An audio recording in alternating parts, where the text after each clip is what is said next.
Lars Meyer-Waarden. Bonjour Jean-Philippe Denis. Lars Meyer-Waarden, vous êtes professeur des universités à Toulouse School of Management et vous êtes auteur de Baby You Can Drive My Car. Voilà, vous travaillez avec Julien Cloarec, vous venez de publier un article consacré dans Technovation aux véhicules autonomes et à l'adoption du véhicule autonome.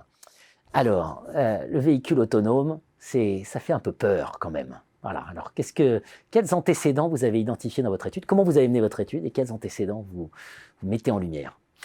Alors, nous avons travaillé avec Mercedes et l'Université de Stuttgart, qui nous a mis à disposition une vraie voiture de niveau 2, c'est-à-dire semi-autonome, qui permet de doubler tout seul. Donc, c'est assez faramineux. Hein. Et nous avons travaillé avec un simulateur de réalité virtuelle de niveau 5, qui peut simuler une voiture complètement autonome, sans volant et sans frein, pour vraiment simuler cette autonomie complète de la voiture autonome. Alors, dans ces deux simulateurs, nous avons mis des personnes, des conducteurs de test, qui ont successivement conduit avec une voiture semi-autonome et complètement autonome. Et nous avons donc trouvé les résultats suivants. Donc, pour l'adoption, il y a deux chemins de décision, deux facteurs ou antécédents psychologiques. Tout d'abord, utilitaire, plutôt sur l'optimisation de la performance de la conduite. Aussi sur les peurs, donc la peur de l'autonomie, de la peur de l'intelligence artificielle. Donc la confiance joue un rôle important. La peur de l'intrusion dans la vie privée, parce que beaucoup de données sont collectées par les voitures autonomes. La peur aussi de perdre le contrôle face à des situations non identifiées, comme la neige, la météorologie. La peur que les données soient hackées par des cyberpirates. Donc ça, c'est les antécédents positifs sur la performance, aussi négatifs sur les craintes de la technologie.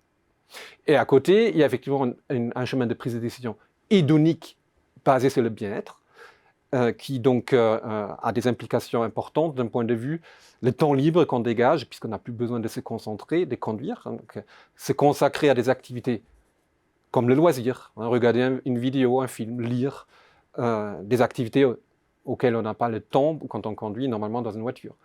Ou aussi travailler, par exemple, ou dormir dans la voiture. Hein. Donc, ce chemin hédonique basé sur le bien-être est un autre chemin extrêmement important, voire plus important que le chemin utilitaire. Car dans notre étude, ou dans nos études, est ressorti que le chemin basé sur la recherche de bien-être est 7 fois plus important sur l'intention d'adoption d'une voiture autonome que le chemin utilitaire basé sur la performance.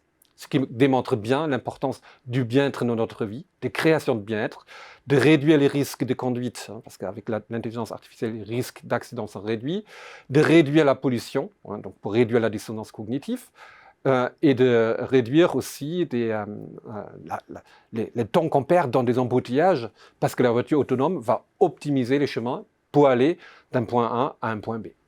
Nous sommes à l'aube d'une révolution majeure. Tout à fait. Merci Lars Meyer-Waarden. Merci Jean-Philippe Denis.